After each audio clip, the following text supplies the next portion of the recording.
Hello, parents, grandparents, aunts and uncles, anybody else that I missed, but who are guardians of my anatomy students. This is Miss McNulty, and I teach anatomy and physiology. What I'm showing you here on the screen is our weekly planner for the week. So every week, one of these is put up into Google Classroom so the students know exactly what they need to do for the week. It has my information, so if you need to email me about anything that's happening, anything that's going on that I should be aware of, you can find my phone number and email address there.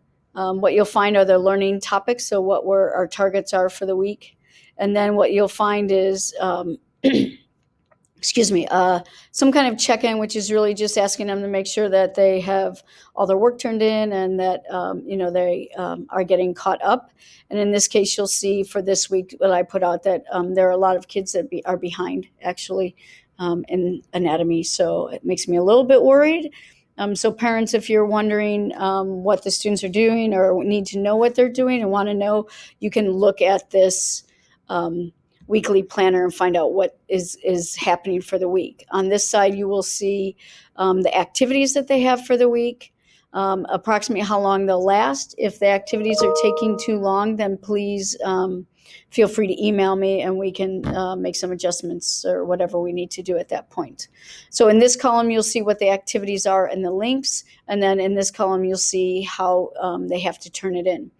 And anything task-wise or whatever that they need to have a link to, they will find it in their Google Classroom. So in their Google Classroom, the way things are organized is this weekly plan is first. So this is week 5. It'll say the weekly plan for week 5, and then it'll say activity 1, activity 2, activity 3, what they need to do and how to turn it in. Usually I collect work from the kids like Wednesdays and Fridays, somewhere around there.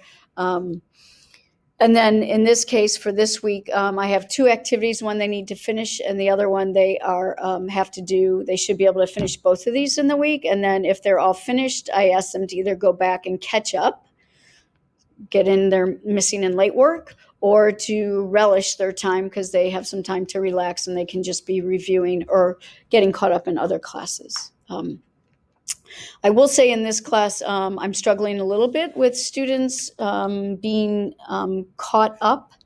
There are about 8 or 9 students who actually I haven't seen anything from, from the first week. So we don't want kids to have incompletes. It is anatomy. This is for a credit. And we don't want them to have to go back and remake up all this work. So if you could look in Power School and see what they're missing, and maybe you can help me out in trying to get your students caught up. I am willing to help with anything I need to do, but there are some students that I haven't seen even in Google Meet since that second week. So please look in Power School. If students are going to turn in work late, all that I ask them to do is to email me that they're turning their work in late, and so I know, because if it's work from 2 weeks ago, I'm not going to go back naturally to look at it. There are too many things that I am looking at and grading at on the computer, so I don't tend to go back and look unless they email me for that. We are using Project Lead the Way, which is a site because it's online and anatomy is really difficult to teach online. This gives them a little more hands-on, a little more activities. So the students all have a login for that, and they know how to get in there. If your students are forgetting how to get into Project Lead the Way, then they can just email me. I have their username and their code, their passwords. So please do check out their Power School, and please feel free to email me. This isn't difficult. The kids did tell me that they were feeling really overwhelmed, so I backed off as far as how much I was giving them a week at a time. So, they should be able to do this in a week, and I enjoy seeing them. I love it. I had almost every single one of them as 7th graders, and it's fun to see the new students that I have that I've seen around the building since they were little, but it's nice to have them in class again. So anyways, give me a call, email, and I will do anything I can to help your students get where they need to be. Thank you, and hope to hear from you soon.